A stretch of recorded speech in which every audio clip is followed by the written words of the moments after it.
하나님의 말씀 누가복음 2장 8절부터 20절 말씀입니다. 누가복음 2장 8절부터 20절의 말씀.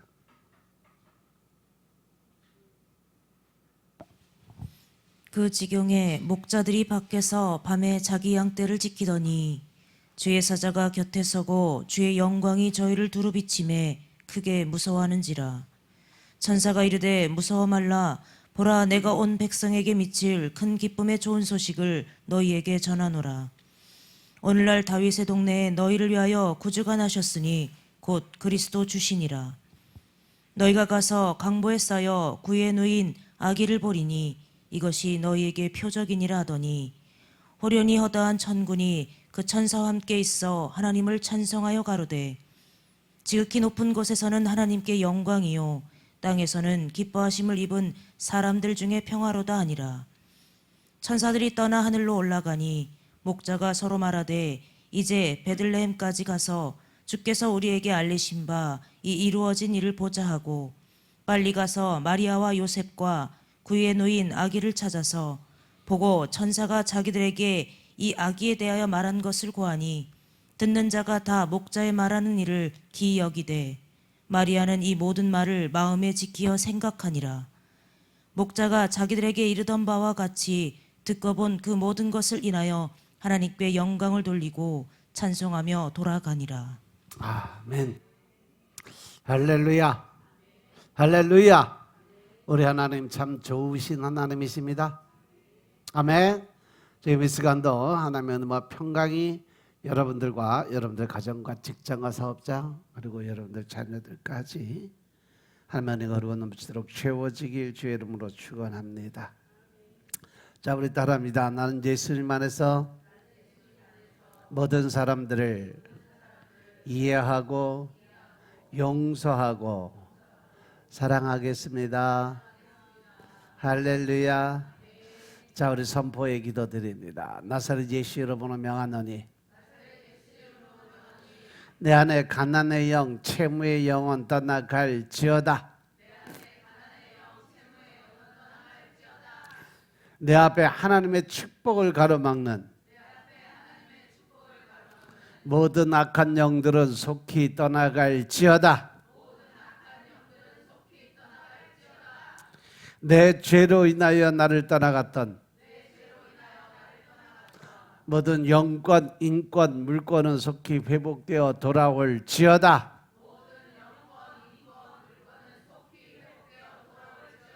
할렐루야. 할렐루야. 우리가 어찌었던 그 모든 죄 속에 떠나갔던 가난의 영, 채무의 영은 이 시간 다 떠나간 줄로 믿습니다. 또 하나님의 축복을 가로막는 모든 악한 영들은 다 떠나간 줄로 믿습니다. 죄로 인해서 떠나갔던 영권, 인권, 물권의 모든 권세가 다시 회복되어 돌아온 줄로 믿습니다. 아멘. 이 시간 하나님께 영광을 내드리는 귀한 시간이 되시길 주의 이름으로 축원합니다. 오늘 누가복음 2장 8절부터 20절의 말씀을 가지고 온 백성에게 미칠 큰 기쁨의 좋은 소식이라는 제목으로 말씀을 나누겠습니다. 자, 우리 따라합니다. 온 백성에게 미칠 큰 기쁨의 좋은 소식. 할렐루야. 할렐루야. 이제 우리가 3일 후면 거룩하고도 영광스러운 이제 성탄절이 돌아옵니다.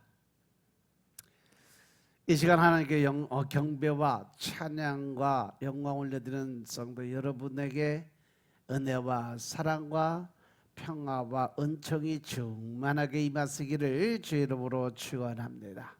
아멘. 이제 3일 후면 전 세계 70억 인구가 다 알고 있는 성탄절 크리스마스라고 그러죠. 이 성탄이라는 것은 거룩하신 하나님의 독생자 즉 성자 예수님이 탄생하신 날만이 성탄절이 될 수 있습니다. 그런데 요즘에 불교계에서도 성탄에 바람이 불어요. 4월 초파일 석가 탄신일이 바로 성탄일이다 라고 이야기하는 사람들이 많이 있어요. 그래서 불교에서도 성탄절을 석가탄신일로 정해서 지켜가고 있다는 거죠. 하지만 하나님께서는 예수님 외에는 아무에게도 구원의 권한을 주신 적이 없다고 말씀하세요. 그죠? 따라서 인간은 신이 될 수가 없고 인간이 인간을 구원할 수는 더더욱 없다. 그것은 마치 소경을 인도하는 것과 같은 이치라는 거죠.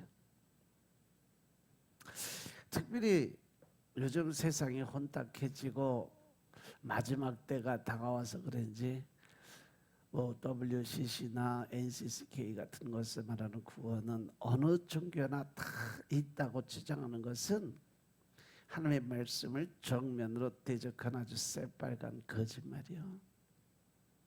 구원의 논리는요, 오직 예수 그리스도만을 통해서 이 땅에 올 수 있음을 믿으시기 바랍니다. 아멘. 오늘 이 본문의 말씀은 예수님이 탄생하시던 날 밤에 베들레헴 성 밖에서 목자들이 양을 지키고 있을 때 천군 천사가 아기 예수님이 탄생하실 것을 미리 알려준 내용이에요. 예수님이 바로 태어나기 직전 바로 전날 예수님이 이 땅에 오시는 모습을 그려준 거죠. 예수님이 탄생하신 첫 번 크리스마스 밤 아주 고요하고 거룩한 그러한 밤이었어요. 그 밤이 소리 없이 기뻐가고 있었어요. 하루 종일 지친 몸들이 안식을 취하면서 편안하게 잠이 들고 있을 때 이 작은 촌 베들레헴에도 고요가 찾아오고 거기 있는 모든 사람들이 잠을 청하고 있을 때 베들레헴 성 밖들에서도 양치는 목자들이 하루의 피로를 다 풀어내고 이제 지쳐서 꾸벅꾸벅 졸고 있는 상황이 펼쳐지고 있어요. 이때 정막을 깨뜨리는 장엄한 천군 천사들의 소리가 들려옵니다. 그리고 밝은 하늘의 영광의 빛이 저들에게 비춰주고 있어요. 그 모습을 바라보는 목자들은 어땠을까? 갑자기 일어난 일에 그들은 그만 겁이 덜컥나서 두려움이 찾아왔다는 거죠. 이 10절에 보니까 천사가 이르되 무서워 말라라고 먼저 이야기를 해요. 그러면서 보라 내가 온 백성에게 미칠 큰 기쁨의 좋은 소식을 너에게 전하러 왔다라고 말하는 것을 보면 우리가 알 수 있어요. 이처럼 예수님의 탄생을 제일 먼저 들은 사람들은 바로 이 베들레헴 근처에서 양을 치던 목자들이었어요. 그런데 아직도 예수님의 그 탄생의 소식을 기쁨으로 전하는 사람들이 동방박사라고 이야기하는 그러한 사람들이 많이 있고 연극 대본도 아직도 그게 안 고쳐진 것들이 많이 있어요. 동방박사는요 한 3년 후 정도 나사렛으로 찾아갔어요. 예수님이 그 태어난 고향을. 베들레헴에는 목자들이 찾아가서 경배와 찬양을 드렸고 동방박사가 황금과 유향과 몰약을 드린 것은 나사렛이라는 곳에 그 작은 마을이었어요. 우리는 오늘 이 말씀을 볼 때 당시 유대 나라의 베들레헴의 사람들이 어찌 목자들 뿐이었겠어요. 하지만 하나님은 메시아의 탄생을 극소수의 사람들에게만 알려주셨다는 것을 지금 나타내고 있어요. 그것도 아주 유명하고 권세 있고 또 어떤 동네에 가장 높은 그러한 사람들이 아니라 가장 낮고 천한 직업인 목자들에게 전해줬다는 거죠. 성경에 대해서 전문적인 연구와 지식을 가지고 있는 서기관들을 비롯해서 가장 하나님을 잘 섬긴다고 자부하던 바리새인들과 제사장들도 수없이 많았는데 왜 하나님은 하필 천하디 천한 그 목자들에게 예수님의 탄생을 제일 먼저 알려주셨을까 하는 거죠. 그래서 오늘 본문 말씀을 보면 메시아로 탄생하신 예수님을 만난 사람은 전혀 생각지도 못했던 사람들. 본문 10절 12절에 목자들에게 천군 천사가 나타나서 무서워하지 마라.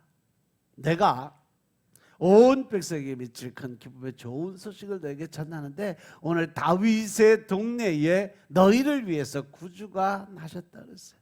그가 누구냐? 곧 그리스도 주라고 하면서 너희가 가서 강보에 쌓인 구유에 누인 아기를 보리니 이것이 너희에게 뭐라 그랬어요? 표적이다 라고 얘기를 해요. 그래서 호련히 수많은 천군 천사들과 함께 하나님을 찬송드렸다 라고 기록이 됐어요. 어떻게? 지극히 높은 곳에서는 하나님께 영광이요, 땅에서는 하나님을 기뻐하심을 입은 사람들 중에 평화다라고 선포를 합니다.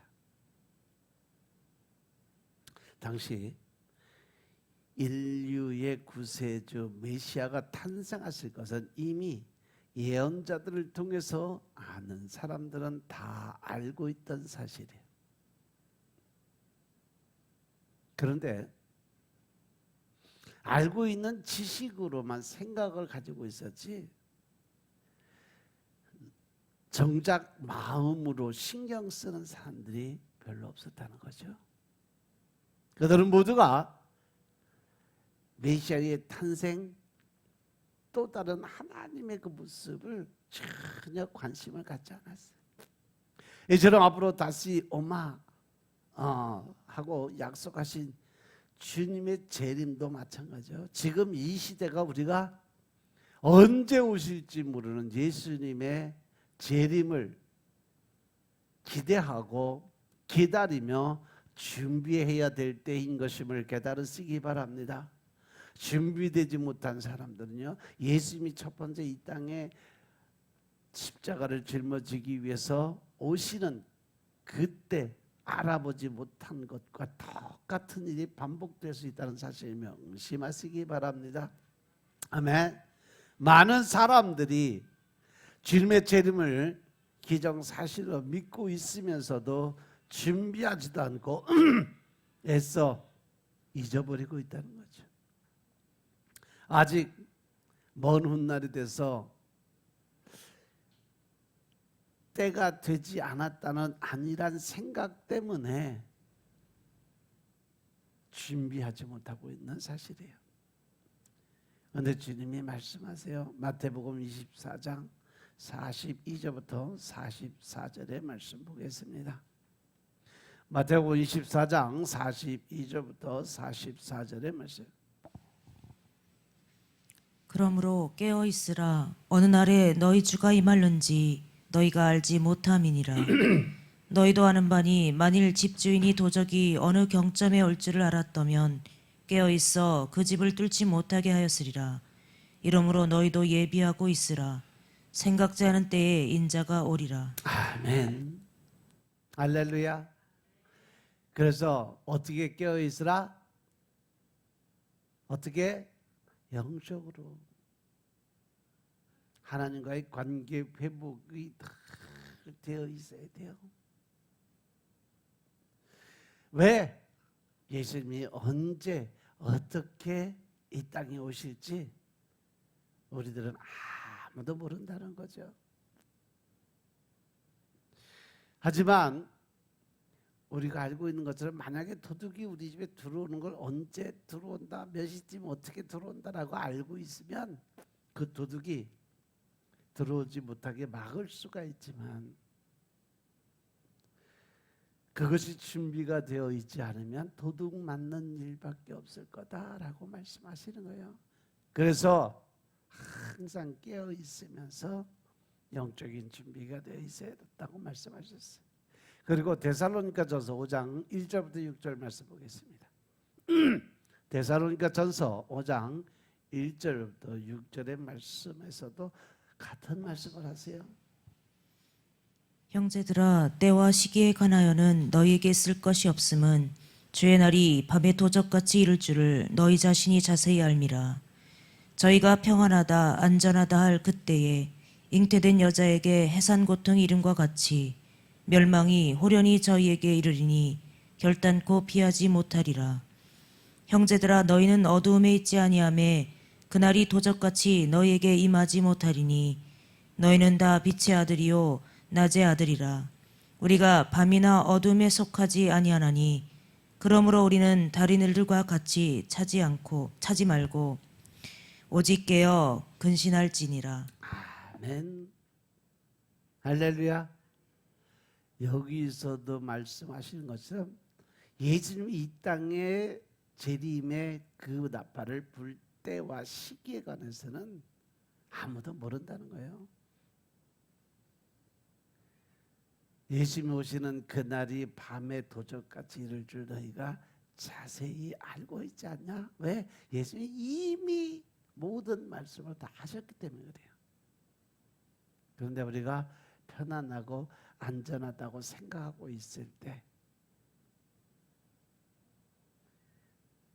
여자가 잉태해서 해산을 할 때 언제 그 애가 나올지 모르는 것처럼 순간적으로 진통을 겪게 하고 애가 나오는 것처럼 예수님도 그렇게 순간적으로 어느 순간에 오실지 모른다. 그러니까 늘 준비된 삶을 살라고 말씀하시는 거예요. 따라서 다시 오실 주님을 기다리는 우리들은 항상 영적으로 깨어있고 근신하는 삶을 살아야 된다는 사실 명심하시기 바랍니다. 기름과 등불을 준비하여야 주님을 만날 수 있다는 거예요. 2000년 전 유대 땅 베들레헴에 예수님이 탄생하셨을 때도 극소수의 사람들만이 알게 됐던 것처럼 예수님이 재림하는 그때에도 구원받은 성도, 성령의 기름을 예비한 성도들만이 주님을 만날 수 있다는 거 명심하시기 바랍니다. 아멘. 자, 우리 따라하기 바랍니다. 무서워하지 마라. 보라, 내가 온 백성에게 미칠 큰 기쁨의 좋은 소식을 너에게 전하노라. 오늘 다윗의 동네에 너희를 위하여 구주가 나셨으니 곧 그리스도 주시니라. 할렐루야, 할렐루야. 예수님이 이 땅에 오신 것은 큰 기쁨의 좋은 소식을 우리에게 주기 위해서 오셨다는 거죠. 이러한 소식을 들은 목자들은 갑자기 되어진 일에 그만 두려움을 느끼기 시작했어요. 그래서 목자들이 무서워 떨고 있었어요. 뭐 여기서 목자들만 무서워한 거 아니에요? 우리들도 지금 여러분들도 언제든지 하나님의 영광이 나타나고 또 그 성령의 체험을 할 때 처음에는 우리 안에 들어있는 죄성 때문에 두려움이 당연히 찾아옵니다. 그때 성령님이 우리에게 오시면 바로 두려워하지 말라, 놀라지 마라 라고 말씀하십니다. 이렇게 천사들은 무서움에 떨고 있는 목자들을 안심시킨 다음에 내가 온 백성에게 맺힐 큰 기쁨에 좋은 소식을 너희에게 전한다라고 말씀하셨어요. 바로 기쁘고 좋은 소식을 전해준다는 거예요. 그 소식은 11절의 말씀 것처에 오늘 다윗의 동네에 너희를 위해서 구주가 나셨으니 곧 그리스도 주라는 선포예요.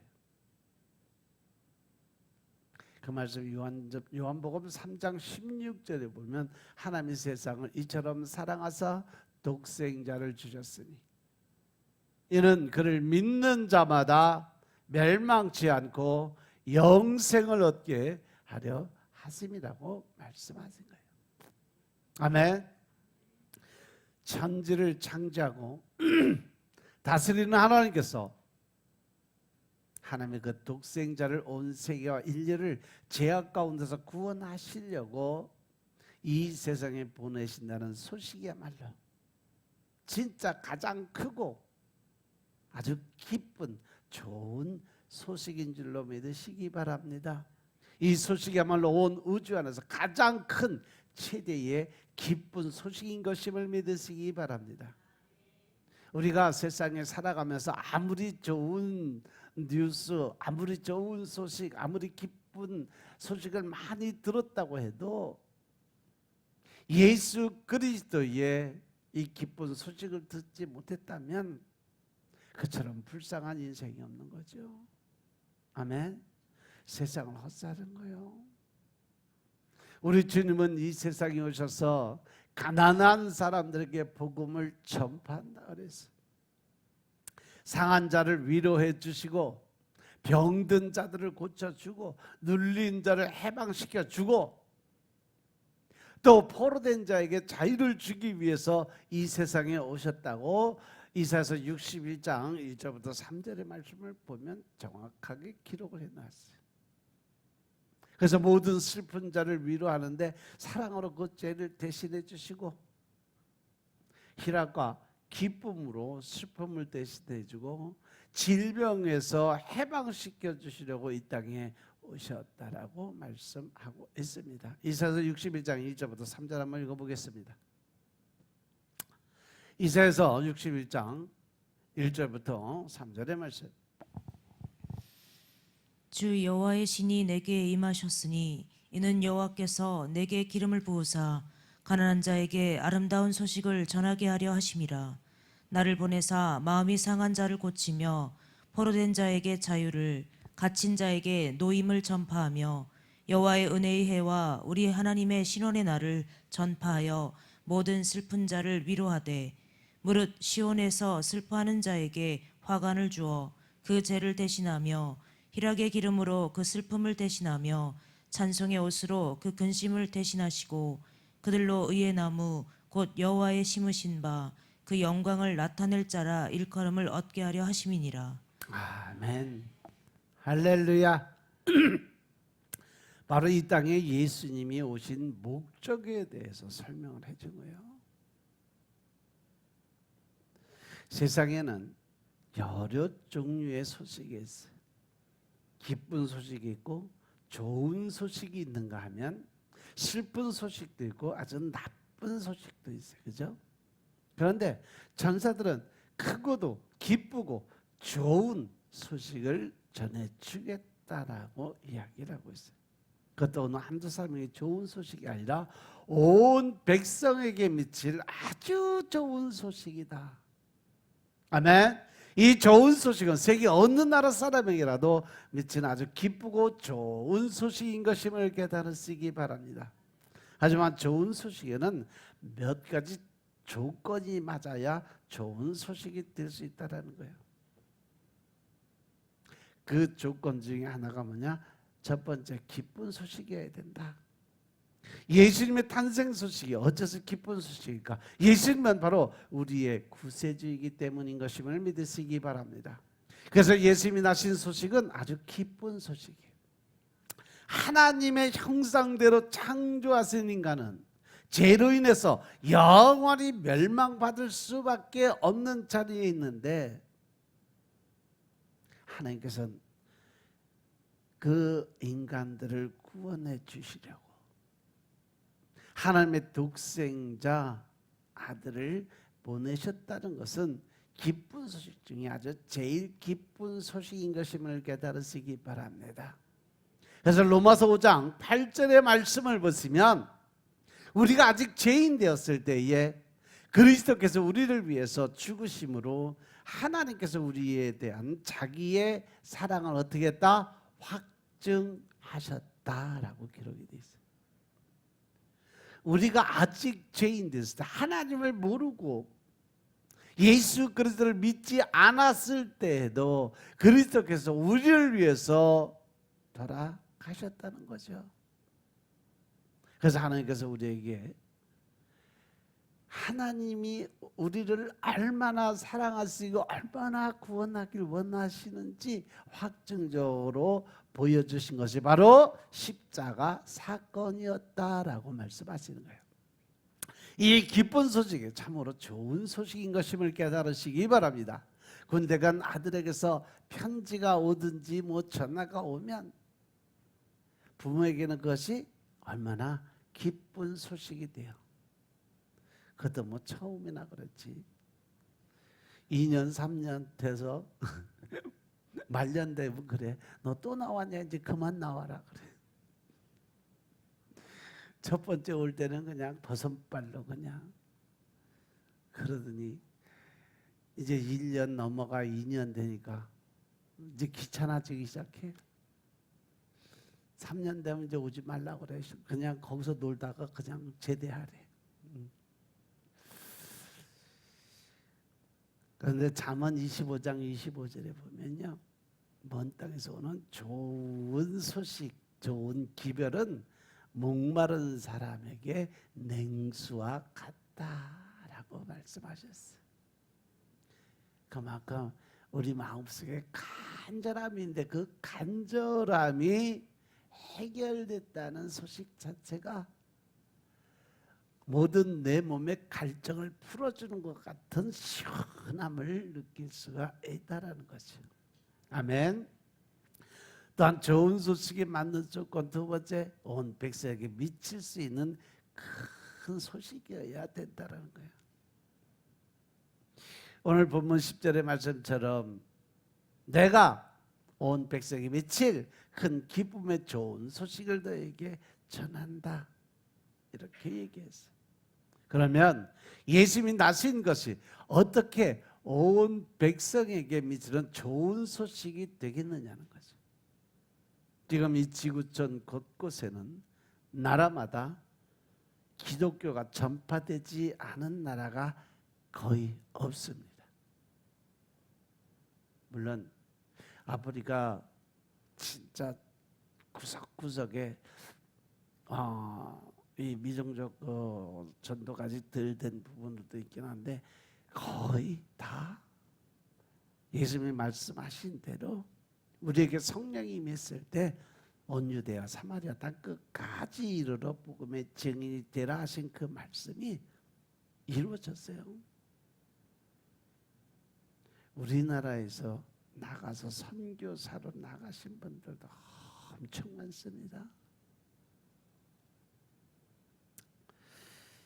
심지어는 공산권의 국가와 아프리카 오지의 부족들까지도 예수님의 복음은 전파되어 있음을 깨달으시기 바랍니다. 그래서 이 지구상의 70억의 인구가 바로 예수님께서 이 땅에 오신 날 성탄절을 축하하고 있는 거예요. 그런데 이 성탄절을 잘못 이해해서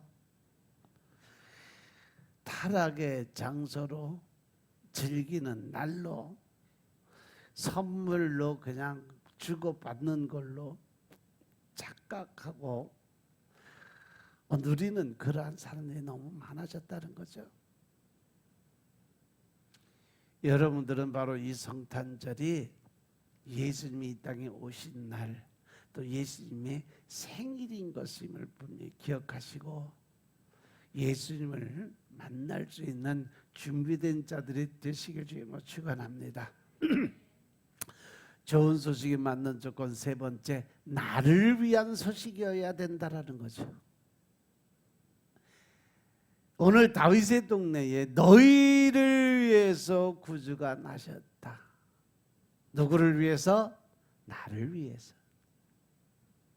좋은 소식은 남에게 좋은 소식이 아니라 바로 나에게 좋은 소식이 되어야 된다는 사실 명심하시기 바랍니다. 예수님이 이 땅에 구주로 오셔서 모든 인류가 구원을 받아 좋은 소식이 되었지만 그 소식이 바로 나에게 해당이 되어야 된다는 거예요. 아멘. 이웃집의 좋은 소식이 나에게도 좋은 소식이 될 수 있냐? 다소 얼마간의 어떤 기쁨을 함께하는 공감을 느낄 수는 있어요. 하지만 궁극적으로 옆 사람의 기쁨이 나의 기쁨이 될 수는 없다는 거죠. 동조하는 마음은 생겨도 그 마음속에 진정한 기쁨을 내 것으로 만들 수는 없다는 거예요. 그건 그 사람의 것이니까. 구원의 논리가 그래요. 남편이 잘 믿으니까 나는 부부니까 같이 따라가면 되지 뭐. 절대 그럴 수는 있다 없다? 없다.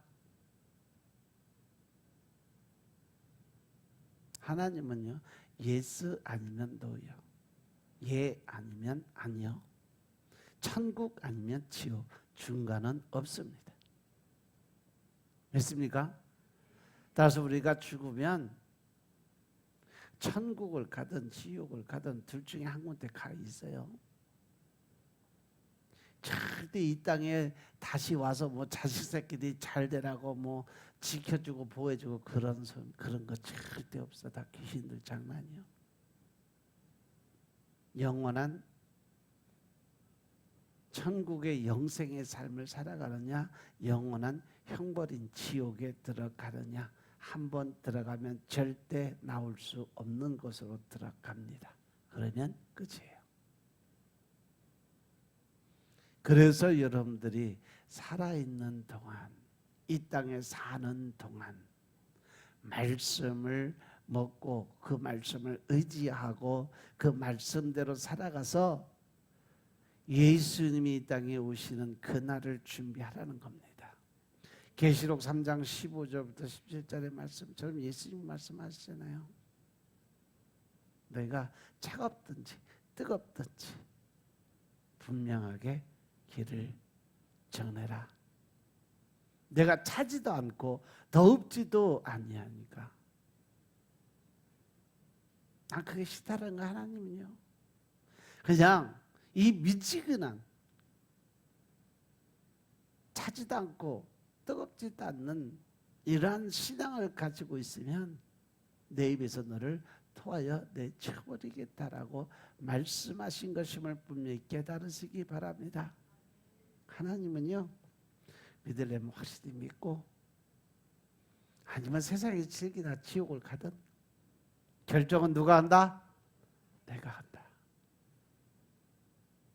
따라서 우리가 천국과 지옥의 분명한 논리, 믿음을 가지고 준비하시는 여러분들 되시길 주님으로 축원합니다. 따라서 예수님을 통해서 이루어지는 구원은 바로 내가 구원받아야 된다는 거예요. 나의 구원이 이루어져야 된다는 겁니다. 옆 사람이 구원을 받는 것도 기쁘고 좋은 일이지만 내가 구원받아야 되지. 나는 구원받지 못했는데 옆 사람의 구원이 나와 무슨 상관이 있겠냐는 거죠. 그 사람이 구원받아서 천국 간다고 내가 옆에서 기뻐한다고 따라갈 수 있는 거 아니라는 거 명심하시기 바랍니다. 아멘. 옆 사람이 은혜 받고 성령 받고 기뻐하며 좋아하는 것이 좋은 일이긴 해요. 근데 내가 은혜 받고 내가 성령 받고 내가 기쁨의 생활하고 내가 내 믿음 가지고 천국에 가야 된다는 사실은 늘 명심하시기 바랍니다. 아멘. 또 좋은 소식에 맞는 조건, 네 번째, 평화가 있는 소식이어야 된다. 14절의 말씀을 보니까 지극히 높은 곳에서는 하나님께 영광이고 땅에서는 기뻐하심을 입은 사람들 중에 평화다라고 말씀하셨어요. 주님의 탄생은 이 땅에 참 평화를 주기 위해서 오셨어요. 어느 날 옥중에 갇혀 있는 세례 요한이 예수님의 소식을 듣고 제자들을 보내서 예수님께 질문을 합니다. 당신이 오실 그분이십니까? 아니면 다른 일을 기다려야 됩니까? 세례 요한도 예수님이 이 땅에 오시는 그 길을 예비하고 준비하기 위해서 쓰임받는 그런 사람이었어요. 근데 자기가 이제 자기 할 일을 다 했다 생각을 해서 자기 생명의 위급함을 느끼고 예수님의 소식을 듣고 질문을 하는 거예요. 마태복음 11장 4절부터 1절부터 6절 봅시다. 마태복음 11장 1절부터 6절까지. 예수께서 12제자에게 명하시기를 마치시고 이에 저희 여러 동네에서 가르치시며 전도하시려고 거기를 떠나 가시니라. 요한이 옥에서 그리스도의 하신 일을 듣고 제자들을 보내어 예수께 여짜오되 오실 그이가 당신이 오니까 우리가 다른 일을 기다리오리까. 예수께서 대답하여 가라사대 너희가 가서 듣고 보는 것을 요한에게 고하되 소경이 보며 앉은 뱅이가 걸으며 문둥이가 깨끗함을 받으며 기머거리가 들으며 죽은 자가 살아나며 가난한 자에게 복음이 전파된다 하라. 누구든지 나를 인하여 실족하지 아니하는 자는 복이 있도다 하시니라. 아멘. 할렐루야. 바로 예수님이 이 땅에 오시는, 그리고 오셔서 이 땅에 모든 죄인들을 구원하는 방법론에 대해 설명하시는 거예요. 예수님께서 또 그 모든 죄를 짊어지시고 돌아간 지 한 3일 만에 부활하셔서 제자들이 모여있는 그 마가의 다락방으로 오셔서 첫 말씀이 뭐예요? 너희에게 평강이 있을지어다. 할렐루야. 이렇게 말씀하셨고 12년간의 혈루증으로 앓던 여인이 예수님의 옷을 만지고 그 병이 깨끗이 나았을 때 예수님께서 뭐라고 그랬냐? 딸아, 내 믿음이 너를 구원하였으니 평안히 가라. 내 병에서 놓여 건강할지어다라고 말씀하셨어요. 분명히 모든 것을 볼 때 예수님의 탄생은 바로 좋은 소식이고 바로 평화의 소식인 것임을 깨달으시기 바랍니다. 그리고 좋은 소식이 맞는 조건 마지막 5번째는 뭐냐? 예수님, 하나님께 영광을 올려드리는 소식이어야 된다는 사실이죠. 14절의 말씀 보니까 지극히 높은 곳에는 뭐예요? 하나님께 영광을 올려드리는 거다. 그리고 이 땅에서는 기뻐하심을 입은 사람들 중에 평화가 임하게 된다. 이 말씀대로 우리가 하나님을 믿게 되는 삶을 살아간다면 우리는 분명히 예수님을 믿기 이전의 삶과 예수님을 믿고 난 이후의 삶이 반드시 변화가 있어야 된다는 거죠. 아멘. 따라서 우리는 하나님의 은혜 가운데 살아가게 될 때 가장 큰 것이 뭐냐? 마음속에 평안이 찾아와요. 그러다 보면 내 안에 미움이나 증오 이러한 삶이 없어지게 돼 있어요. 또 다른 사람들, 여러분들이 매일 예배드려서 고백드리는 것처럼 예수님의 그 긍휼의 마음이 들어오면 모든 사람들을 이해하고 용서하고 사랑할 수 있는 마음이 생겨야 된다는 거죠. 아멘.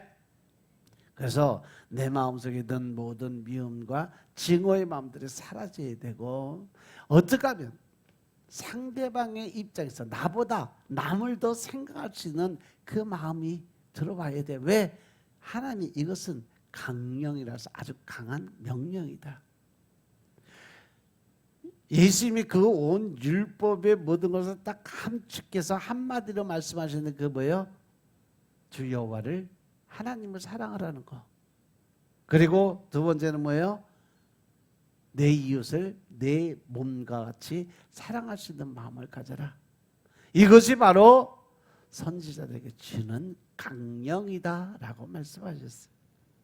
따라서 우리는 내 마음속에 있는 그러한 미움이나 증오의 마음, 시기, 질투, 교만과 자만의 마음들이 없어져야 된다는 거죠.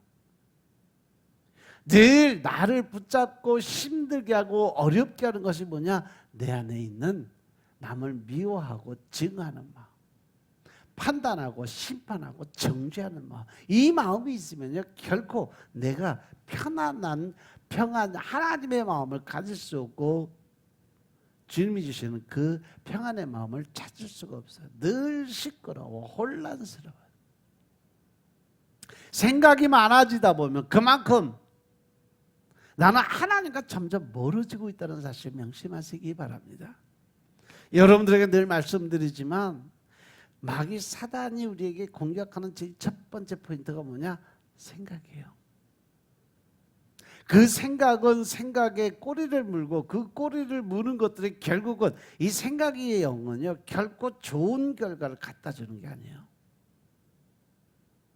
흔히들 여러분들 밤에 뭐 모래성을 쌓다 무너졌다 쌓다 무너졌다 수도 없이 한다 그러죠. 바로 그것이 사단 마귀가 주는 방법이에요. 가장 좋은 기쁨의 극한의 그 생각으로 엄청난 성을 쌓아요. 그런데 단 한순간에 이거 안 되면 어떡하지? 안 이루어지면 어떡하지? 잠깐의 근심의 생각이 딱 치고 오는 순간 지금까지 쌓아놓은 모든 것이 한순간에 무너지기 시작해요. 그러면 그 뒤 찾아오는 게 뭐예요? 실망, 절망, 좌절이에요. 그러한 생각으로 자꾸 끌려가다 보면요, 점점 내 안에 자라는 건 뭐냐? 미움이나 증오예요. 남을 쉽게 판단하고 남을 쉽게 정죄하고 결국은 뭐예요? 내 안에서 이미 내가 주인이 돼버려요. 하나님은 이미 밀어내버렸다는 거죠. 결국 사울왕이 돼버리는 거예요. 하나님 마지막으로 사울왕에게 뭐라고 그랬어요? 그가 나를 버려서 나도 그를 버렸노라 라고 말씀하세요. 하나님은요, 우리에게 모든 조건, 하나님을 믿는 방법, 또 하나님을 기뻐하시는 거, 싫어하시는 거 다 이 성경 말씀 안에 기록해 놓으셨음을 깨달으시기 바랍니다. 성경책은 뭐라 그러세요? 예수님이 나에게 보낸 연애 편지다. 할렐루야, 할렐루야. 서로 사랑하는 연인끼리 편지 주고받는데 남자친구가 보내준 연애 편지를 뜯지도 않고 보지도 않고 또 봐도 뜨문뜨문 대충 보고, 그래서 그 마음을 이해할 수 있겠느냐고요.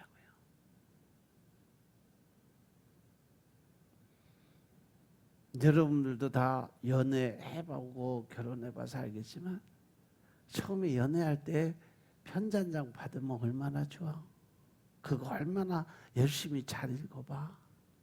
근데 천국 가는 길이 그 연애 편지가 바로 성경 말씀이에요. 근데 그 말씀을 읽지 않고 천국 가려고 맘먹고 있으면 그게 되냐고. 남자친구가 너 내가 편지 보낸 거 봤어? 다 읽었어? 이해했어? 라고 얘기하면 뭐라고 할 건데요? 마지막 때를 준비할 수 있는 여러분들 되시길 주님으로 축원합니다. 아멘. 하나님께 영광이 되는 소식을 우리가 전할 수 있어야 돼요. 분명 예수님의 탄생은 온 인류를 구원해서 하늘 백성이 되게 하기 때문에 하나님께 영광이 되는 겁니다. 오늘 우리들은 하나님께 영광을 돌리는 좋은 소식을 전하는 여러분들의 삶이 되시길 주님으로 축원합니다. 자, 이제 말씀 정리합니다. 오늘 가장 기쁨의 좋은 소식이 오늘 우리에게 전해졌음을 믿으시기 바랍니다. 바로 나의 모든 죄악을 담당하시고 십자가에서 구원의 역사를 이루시기 위해 이 땅에 육신을 입고 오신 예수님의 소식을 들은 날이에요. 우리들은 그냥 매년 의례의 성탄절을 지켜왔어요. 그러다 보니까 나도 모르는 사이에 형식적이고 무의미한 성탄절을 보내고 있었다는 거죠. 하지만 이제부터 그 기쁨의 좋은 소식을 내가 전하는 사람이 되어야 되겠다라는 거예요. 이제 25년도 내년에 성탄절을 맞이해서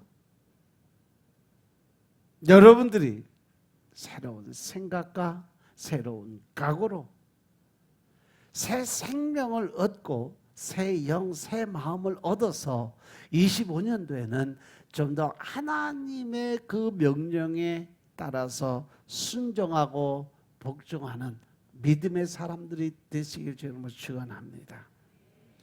그래서 이 25년도 성탄절에는 여러분들과 여러분의 가정과 또 하나님의 큰 기쁨의 좋은 소식만을 전할 수 있는 여러분들의 삶이 되시길 주의 이름으로 축원합니다. 아멘. 기도드리겠습니다. 아버지 하나님 감사드립니다. 오늘도 아버지의 은혜 가운데 우리가 살아갈 수 있도록 도와주시고 또한 믿음 안에서 하나님의 의를 드러내며 예수 그리스도의 이 땅에 오심을 나타내고 보여지게 하여 주시니 감사합니다. 우리가 마음속에 신령한 진정의 마음으로 주님을 찾고 찾는 시간 되게 하시고 이제 더 큰 하나님의 사랑을 나누고 베푸는 믿음의 삶으로 변화되게 하옵소서. 모든 말씀을 주 예수 그리스도의 이름으로 감사드리며 기도드려사옵나이다. 아멘.